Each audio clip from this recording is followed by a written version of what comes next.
Hey, how you doing? This is a 2009 Nissan Murano that I have owned since we bought it new. And about a year ago, I noticed that there was a water leak in the rear of the vehicle.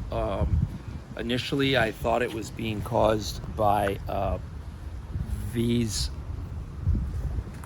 um, these attachment points here. I thought it was coming through the through bolts, and I took this whole assembly off and cleaned it out and re-siliconed it. I actually did that twice. I was prepared to do it a third time to see if I could finally get it, but that wasn't the case at all, actually. Just recently I figured out what the problem was, and what the problem is that water that comes off your roof and goes down into this crack here where your hatch is at, basically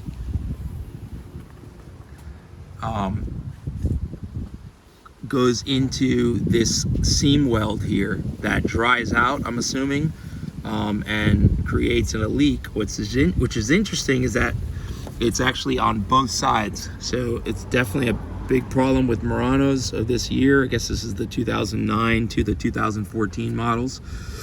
Just be aware of it. I'm sure it's going to be occurring on a multitude of vehicles.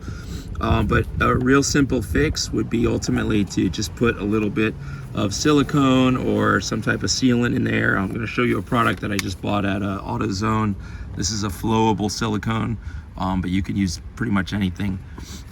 Ultimately, that water leak, as tiny as that crack may seem, it actually creates quite a bit of water damage. This is all mildew damage. I'm gonna have to clean and with some mildew cleaner.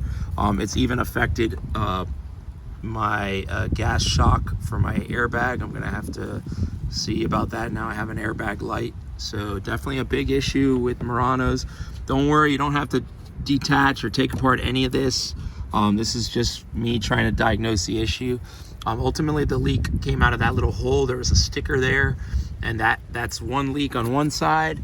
And if you can see, here is the dripping from the leak on the other side. And here's the sticker, just for reference. This sticker is up here. Up here, right there at that hole, and that's where the leaking water comes out of. And that's it. I mean, it's so simple. It's ridiculous. I struggled over a year trying to, patch this leak, and I'm embarrassed to admit that it was just this little tiny crack. So anyhow, good luck with your Murano. They're generally great cars, except for this one issue.